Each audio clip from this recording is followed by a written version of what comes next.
Hello everyone, welcome to Sri Ram's IS. I hope everybody is doing good. Things are fine at your place.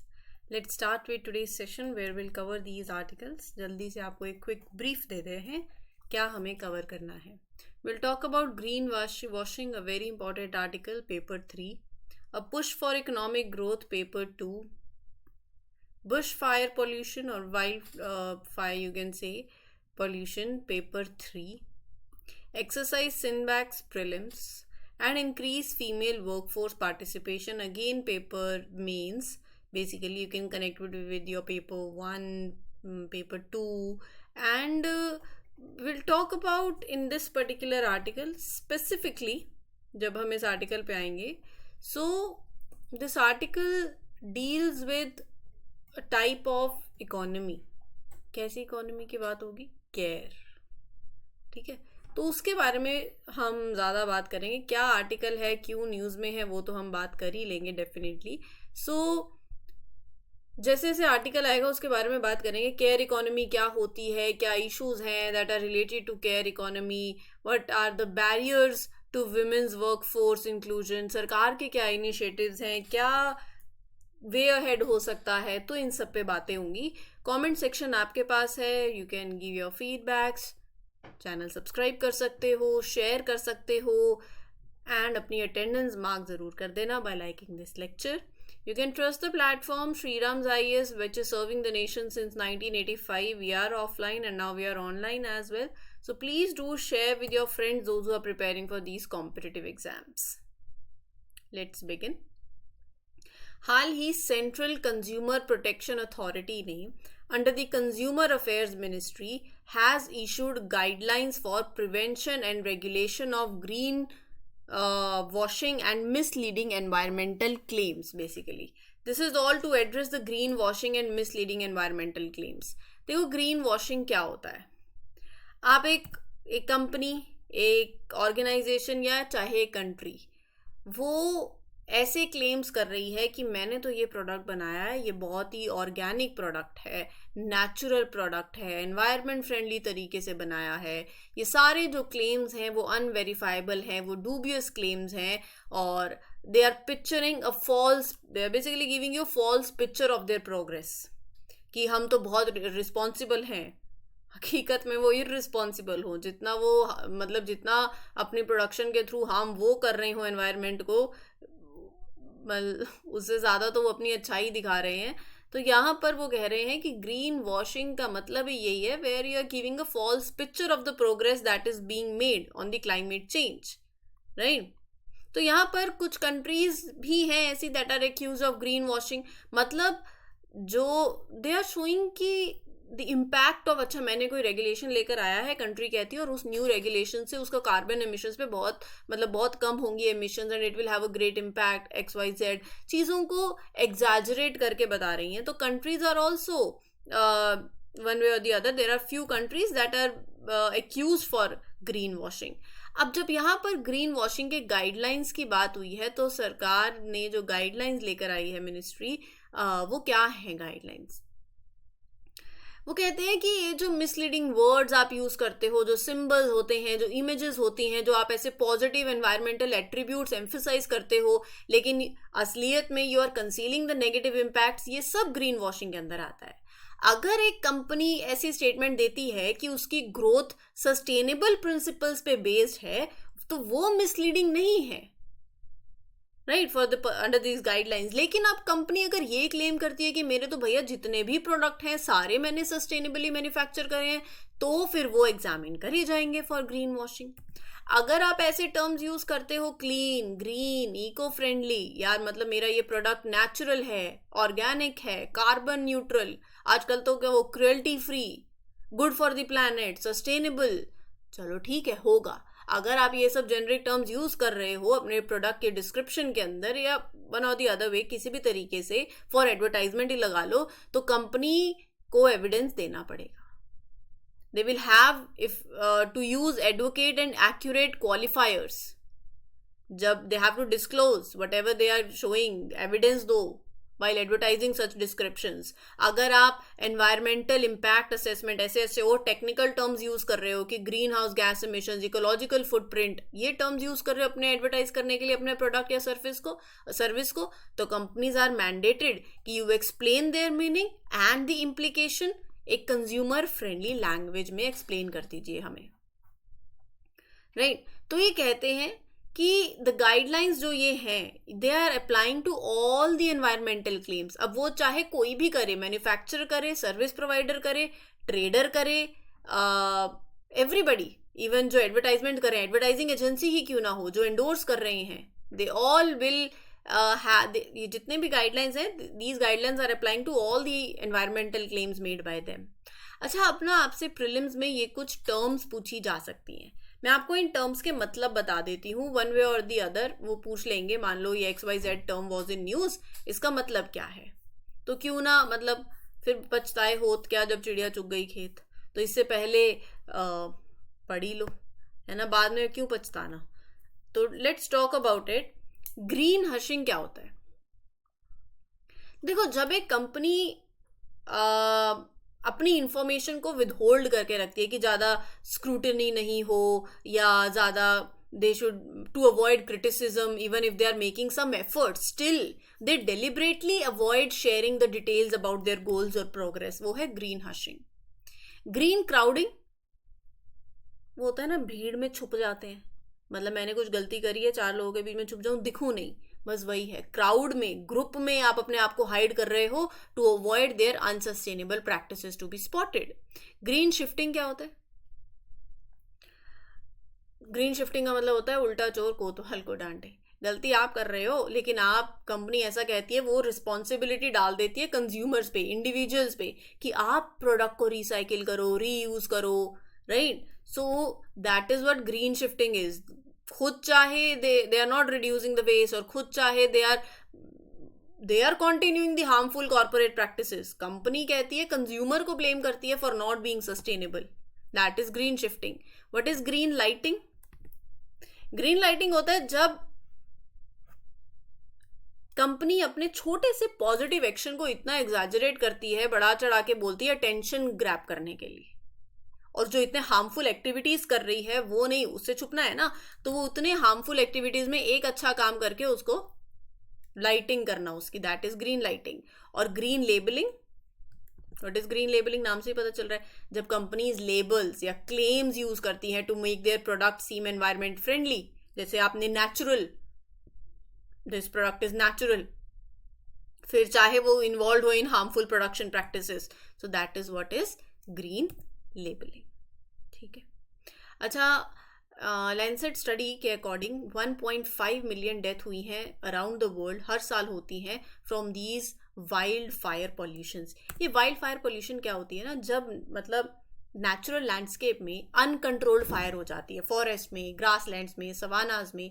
अब ये हम ये नहीं कह रहे कि सिर्फ ह्यूमन एक्टिविटीज़ के चलते होती है, नेचुरल कॉजेज भी हो सकते हैं, जैसे लाइटनिंग स्ट्राइक हो गया, बट ह्यूमन एक्टिविटीज़ भी हैं, जैसे एग्रीकल्चरल बर्निंग, जो अभी हमने स्टबल बर्निंग के कितने आर्टिकल्स पढ़े हैं, that can be one of the reason. ठीक है. तो there are types of these wild fires. Forest fires, what are forest fires? जैसे वुडेड एरियाज हैं तो वहाँ, और ड्राई कंडीशंस हैं, आग बहुत तेजी से फैलेगी, स्ट्रॉन्ग विंड्स हैं फॉरेस्ट में होना, सब वन और the other way they are related. Grassland fires, जिनको प्रेरी फायर्स भी बोलते हैं, जो ग्रासलैंड्स में होती हैं, ये इकोसिस्टम की रीजनरेशन के लिए बेनिफिशियल भी हो सकती हैं, बट अगर कंट्रोल नहीं करी तो डिस्ट्रक्टिव भी हैं. वेजिटेशन फायर्स, जो श्रब लैंड्स और अदर टाइप्स ऑफ वेजिटेशन में फायर होती है, and that is exacerbated by the drought conditions only. Agricultural burning, जो अभी नॉर्थ इंडिया में आप देख रहे हो ड्यूरिंग विंटर्स, है ना, सो that is what agricultural burning is. अच्छा, अब इसका इम्पैक्ट क्या पड़ता है ग्लोबल? देखो, 2 इम्पैक्ट होते हैं, एक तो इन सबका ग्लोबल भी इम्पैक्ट पड़ेगा और एक लोकल पे भी इम्पैक्ट पड़ेगा. लोकल मतलब इंडिया के परस्पेक्टिव से हम देखेंगे, और इसमें फैक्ट्स हैं जो आप यूज कर सकते हैं. स्टडी ये कहती है कि ये फायर रिस्पॉन्सिबल है फॉर 1.53 मिलियन डेथ हर साल होती है due to air pollution, majorly lower middle income countries में. अगर आपको याद हो तो मैंने आपके साथ शेयर किया था कि ये जो स्कूलिंग अभी ऑनलाइन चल रही है, अब क्या होता है ना, लोअर मिडिल इनकम फैमिलीज के लिए, जहाँ पर मतलब उनके घर भी पुअर वेंटिलेटेड हैं, वहाँ ही साफ हवा नहीं है, कि उन्हें लगता है कि बच्चा मेरा स्कूल जाएगा तो वहाँ पर एक साफ हवा मिल जाएगी, एयर प्योरीफायर होगा, मिड डे मील्स मिल जाएंगी, ज़्यादा नुकसान होता है ना उनको।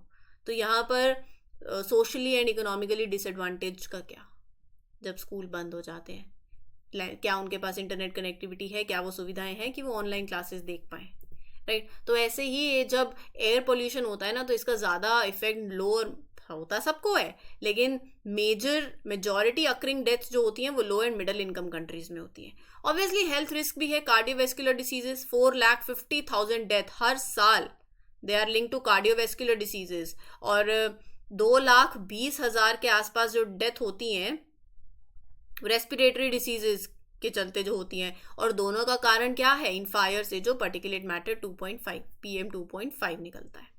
और हाई मोर्टेलिटी रेट्स जो हैं एयर पोल्यूशन के चलते, वो आपको China, democratic Republic of Congo, India, Indonesia, यहाँ ज़्यादा देखने को मिलेंगी। इंडिया की अगर मैं बात करूँ तो इंडिया में रेस्पिरेटरी और कार्डियोवेस्कुलर डिसीजेज से जो डेथ हुई हैं वो है 2.55 मिलियन डेथ। और ये तो सीजनल पोल्यूशन। अब ना उसमें ये भी लिखा था आर्टिकल में कि हमने ये भी बोला था कि ये ना कोई सीजनल पोल्यूशन नहीं होता है वैसे। दिस टर्म आई वॉन्ट से यू राइट सीजनल पोल्यूशन मतलब क्या, नवंबर दिसंबर में पोल्यूशन बहुत ज़्यादा होता है इसलिए चलो भाई क्लासेस ऑनलाइन कर दो। ये तो पूरे साल भर का है, कंप्लीट ईयर। आप सिर्फ नवंबर में सतर्क हो जाओ वो नहीं हो सकता, ऐसे स्टेप्स नहीं लेने आपने को। ये कोई शॉर्ट टर्म मेजर्स हैं। ये हमने, अगर आपको एक टर्म में आपको बताऊं, वी यूज्ड कि ये एक रिएक्टिव अप्रोच है, फटाफट से रिएक्ट कर दिया, वैसी अप्रोच नहीं चाहिए यहाँ पर। वैसे अगर ये बात करें लोकल इम्पैक्ट की इस पोल्यूशन की, तो नॉर्थ इंडिया के अंदर जब एयर क्वालिटी जो है, अभी आप देखो स्टबल बर्निंग के चलते एग्रीकल्चरल बर्निंग होती है, ऊपर से टेम्परेचर ड्रॉप होता है, तो जो पॉल्यूटेंट्स होते हैं वो ग्राउंड के पास ही रह जाते हैं, राइट। और सोशो इकोनॉमिक फैक्टर्स मैंने आपको बताया ही सही अभी कि हाई इनकम नेशंस के कंपैरेटिवली जो डेथ होती हैं वाइल्ड फायर्स के चलते वो 4 गुना ज़्यादा होती हैं लो इनकम कंट्रीज में, वो ज़्यादा हेल्थ रिस्क फेस करते हैं, ठीक है। तो आपको करना क्या है, आपको कम्युनिटी बेस्ड मैनेजमेंट लेकर आनी है, उसको स्ट्रेंथन करना है, ट्रेन करो, इंसेंटिवाइज करो लोकल कम्युनिटीज़ को, कैपेसिटी बिल्डिंग करो, और जैसे फायर ना लगे मॉनिटर करो, सैटेलाइट बेस्ड फायर डिटेक्शन हो जाए, you promote research, you mitigate the impact of wildfires that and associated air pollution, so you can use technology and research, उसको और ज़्यादा स्ट्रॉन्ग कर सकते हैं। आप अपनी पॉलिटी भी स्ट्रॉन्ग कर सकते हैं। किसी को कोई डाउट आ रहा है पॉलिटी में, so there are sessions available on the platform that will help you in preparation. Any single doubt complete तरीके से आपको समझाया जा चुका है, जा रहा है, आप रेफर कर लीजिए इनको सेशंस को। और भी बाकी सीरीज चल रही हैं प्लेटफॉर्म पे, तभी बोल रही हूँ। चैनल सब्सक्राइब कर लेंगे तो आपके पास नोटिफिकेशन आ जाएगी, and once you get the notification you can quickly go through the session that is there for you, ठीक है। They are definitely going to help you if you take the best use of it. Moving ahead to the next article. ये article Indian Express में आया था। ये article ना 3 चीज़ों की बात करता है और उसी 3 चीज़ों पे स्टोरी रिवॉल्व कर रही है। Push for growth. अच्छा, सबको ये Q1, Q2, Q3, Q4 financial year, ये तो सबको पता होगा, ठीक है। अभी दिसंबर में, ये दिसंबर कंप्लीट होगा तो Q3 खत्म हो जाएगा। अक्टूबर नवंबर दिसंबर Q3 होता है, इससे पहले आप लगा सकते हो। Q4 में फिर जनवरी से मार्च, ठीक है, ये होगा Q4। तो अभी क्या चल रहा है, फाइनेंशियल ईयर 24-25 में हम अभी Q3 के दिसंबर कंप्लीट हो जाएगा, Q3 हो जाएगा, देन Q4। तो ये 6 मंथ्स, जब अक्टूबर से मार्च होता है तो वो 6 मंथ्स, हाफ ईयर वो होता है, ठीक है। आपका न्यू ईयर वो न्यू ईयर नहीं है यहाँ पे, ये 24-25 फाइनेंशियल ईयर की बात कर रही हूँ। क्यों बात कर रही हूँ, क्योंकि इसमें मेंशन्ड है कि क्या हुआ Q2 में, क्या करना चाहिए, ये सब बातें हैं। तो इसलिए ना ये आर्टिकल को अगर मैं आपके लिए सम अप करूँ तो 3 पॉइंटर्स याद रखिएगा। एक है कंजम्पशन, एक है इन्वेस्टमेंट, मैं हर एक के बारे में डिटेल में बात करूंगी, और एक है एक्सपोर्ट, ठीक है। पहले तो ये कह रहे हैं कि इंडिया ने एग्रीकल्चर सेक्टर में अच्छा किया है, इंडिया ने सर्विस सेक्टर में भी अच्छा किया है, लेकिन इंडिया का जो मैन्युफैक्चरिंग सेक्टर है, जो मर्चेंडाइज एक्सपोर्ट भी हुआ है, वो इतना अच्छा नहीं गया है। ठीक है, सो पहली बात तो ये है, इंडिया की economy is growing very fast, 8.2% 2023-24 में। फिर 2024-25 में जब हम आए पहला क्वार्टर आया तो 6.7% गई। सेकेंड क्वार्टर में आपकी ग्रोथ और कम हो गई, 5.4%। उन्होंने कहा इसमें जो जो रीजंस मैंने आपको बताया कि ये माइनिंग, मैन्युफैक्चरिंग, इलेक्ट्रिसिटी, ये सारे सेक्टर्स ने अच्छा परफॉर्म नहीं किया, एग्रीकल्चर सेक्टर और सर्विस सेक्टर ने अच्छा किया है। ठीक है, तो अब ना मैं आपको दिक्कत और सॉल्यूशन साथ साथ बताती जाऊंगी। तो वो कहते हैं कि ये जो कंजम्पशन ट्रेंड है, इन्फ्लेशन भी रही, इसको ठीक कर देते हैं। कंजम्पशन में बेसिकली वो कह रहे हैं जैसे अभी जो हार्वेस्ट हुई, खरीफ हार्वेस्ट, वो अच्छी हुई, तो कंजम्पशन में अगर मेरी एग्रीकल्चरल डिमांड है तो रूरल इकोनॉमी, रूरल डिमांड होगी, एग्रीकल्चरल ग्रोथ यू कैन से। अगर एग्रीकल्चरल ग्रोथ है तो रूरल डिमांड, मैं आपके लिए यहाँ लिखती हूँ, चलो पहले हम कंजम्पशन की बात कर रहे हैं ना, सो लेट्स टेक इट। पेन कहाँ है, ये रहा। कंजम्पशन, जब मैं कंजम्पशन की बात कर रही हूँ तो वो बोल रहे हैं कि एग्रीकल्चरल ग्रोथ हुआ, एग्रीकल्चरल ग्रोथ होगा, हो रहा है, तो रूरल इकोनॉमी में रूरल डिमांड भी बढ़ेगी। ठीक है, ओवरऑल भी अगर आप डिमांड, डोमेस्टिक डिमांड को बढ़ाते हैं, तो यही बात है ना, जब आप डोमेस्टिक डिमांड को बढ़ाएंगे, सप्लाई बढ़ेगी, मैन्युफैक्चरिंग और होगी, जॉब्स और क्रिएट होंगी, जो कि एक प्रॉब्लम है, जॉब्स नहीं है तो जॉब्स भी क्रिएट होंगी, जॉब क्रिएशन होगी, तो और एक मॉडरेट इन्फ्लेशन होना भी बहुत ज़रूरी है जो आगे होगा, और फिर आपका जो ग्रोथ होगी वो और अच्छी होगी, पुश भी मिलेगा। तो ये कंजम्पशन साइड पे उन्होंने बात करी है। फिर वो कहते हैं कि इंडिया ने इतना मर्चेंडाइज एक्सपोर्ट नहीं किया है, लेकिन हमारी जो कंपनीज हैं, कंपनीज को वो मिलता है ना, ऑर्डर मिलता है, तो जो हमारी कंपनीज हैं उनके पास जो ऑर्डर आए, मैं बात कर रही हूँ यहाँ पे कैपिटल की, फॉर इंफ्रास्ट्रक्चर, राइट, तो जो ऑर्डर बुक है that is growing, order book is growing. ठीक है, तो एक तो ये उन्होंने एक्सपोर्ट को लेकर भी बात करी है कि सर्विसेज अच्छी रही हैं, गुड्स ने थोड़ा सा अच्छा नहीं किया है, तो लेकिन फ्यूचर एक्सपेक्टेशंस यही हैं कि हमारा एग्रीकल्चर अच्छा हो। और सबसे इम्पॉर्टेंट तो ना, जब मैं एक्सपोर्ट की बात करती हूँ तो एक इम्पोर्ट इन्फ्लेशन भी बहुत मार्केट को ख़राब करता है, इम्पोर्ट इन्फ्लेशन, इससे भी हम डील कर रहे हैं। और जैसे चाइना जैसी कंट्रीज हैं, वहाँ प्रोडक्शन बहुत ज़्यादा है, वो फिर क्या करती हैं, उनको इंडिया जैसी मार्केट में सामान लेकर आती हैं अपना, फिर दिक्कत होती है। और जिस तरीके से ग्लोबल इवेंट्स चल रहे हैं, they will affect India also, specially if the imported goods become more expensive, right. एक तो ये पॉइंट है एक्सपोर्ट का। ठीक है, साथ ही साथ मैं आपको इन्वेस्टमेंट की बात कर देती हूँ। तो यही सब बातें करी हैं उन्होंने। इन्वेस्टमेंट में वो बोल रहे हैं कि सरकार ने, चाहे वो सेंटर ले लो, चाहे आप केंद्र सरकार ले लो, चाहे आप अलग अलग स्टेट गवर्नमेंट्स ले लो, उन्होंने जो इन्वेस्ट किया है वो भी, सेंट्रल गवर्नमेंट की जो स्पेंडिंग रही है इंफ्रास्ट्रक्चर पे, वो भी मतलब first half of the year में it fell by 15%। State government की भी स्पेंडिंग उसी सेम पीरियड में कम हुई है, 11%, दैट रिड्यूस्ड बाय। तो there was some recovery in the second quarter, but इतनी अच्छी नहीं हुई है, आप बोल सकते हैं। तो इन्वेस्टमेंट बहुत ज़्यादा ज़रूरी भी है, जो सरकार स्पेंड करेगी ऑन दी इन्वेस्टमेंट। हालांकि first half of the year में स्लो स्टार्ट हुआ है, लेकिन अभी a large part of the budget is still available, तो government is likely to spend more on the investments in the second half of the year। और दो और investment पे तो मैंने आपको प्राइवेट सेक्टर की इन्वेस्टमेंट बता ही दी है। ऑर्डर बुक मतलब लिस्ट ऑफ कंफर्म्ड ऑर्डर्स जो कंपनी के पास हैं फॉर कैपिटल गुड्स, वो ग्रो करे हैं from last 4 years। Machines, equipments, road development, ये सब they are showing signs of improvement. ठीक है जी, so this was the whole article. Moving ahead with the next one, जहां पर हम बात करेंगे केयर इकोनॉमी की। अब ये केयर इकोनॉमी क्या कहती है और ये आर्टिकल क्या कहता है, let's talk about it in detail.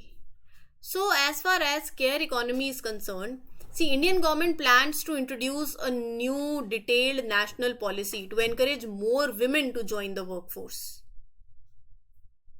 एक सपोर्टिव एनवायरनमेंट क्रिएट करते हैं where you strengthen care economy. Care economy मतलब जैसे अब सिर्फ अगर एक वुमेन घर में सिर्फ बच्चे संभालती रह जाए तो अगर उसे काम करना है तो वो कैसे करेगी. You need to help women balance their work, care giving responsibilities, एक फैमिली फ्रेंडली वर्क पॉलिसीज होनी चाहिए, है कि नहीं. सो जब आप इस सिस्टम को इम्प्रूव करेंगे तो गवर्नमेंट का भी ये एम है कि वुमेन्स के लिए आसान बनाया जाए ताकि वो भी पार्टिसिपेट करें एक्टिवली अगर करना चाहती हैं in the work force. That is what care economy talks about. Care economy वो पार्ट है इकोनॉमी का जो इन्वॉल्व करता है taking care of people, helping there needs. क्योंकि देखो, जब एक वुमेन पे जिम्मेदारी आती है तो वो हर तरीके से आती है, be it child care, be it elderly care, health care, family responsibilities. तो वहां पर if a women wants to work शायद वो नहीं कर पाती क्योंकि ये सारे काम भी उन्हें देखने पड़ते हैं. मैं इसके बारे में आगे बात भी करूंगी क्योंकि that is unpaid work also. So care economy कहती है let's create that set of economy that involves taking care of people, helping them meet their needs. Right. एक है पेड केयर वर्क होता है और एक अनपेड केयर वर्क होता है. ध्यान रखिएगा, पेड केयर, ये रहा paid and unpaid care work. So care economy क्या है, वो सेक्टर इकोनॉमिक एक्टिविटी का that encompasses the provisions of care and support services, particularly जो हेल्थ से रिलेटेड हो, एजुकेशन से रिलेटेड हो, चाइल्ड केयर से रिलेटेड हो, एल्डर केयर से रिलेटेड हो. जब मैं पेड केयर वर्क की बात करती हूँ, जैसे डे केयर वर्कर्स हो गए, नर्सेज हो गई, जो they are earning money from these services. और एक अनपेड केयर वर्क है वेयर फैमिली मेंबर्स और the like parents are taking care of their kids, family members are looking after an elderly relative at home. So ये unpaid care work है. Right. So बहुत सी unpaid care activities ऐसी होती हैं जो unnoticed होती हैं. They are undervalued. आपके लिए खाना बन रहा है, ठीक है, आप आराम से बैठे हो, पढ़ रहे हो, if you are sitting at home, online classes देख रहे हो, someone is there cooking for you, someone is there who is taking care of your family, right? So ये hidden care है. Many unpaid care activities are going unnoticed, right? So ये care economy is like the foundation of a house. It supports everyone, right? So what are the issues that are related to care economy? Let's deal with that. So care economy में क्या आता है वो मैंने आपको बता ही दिया.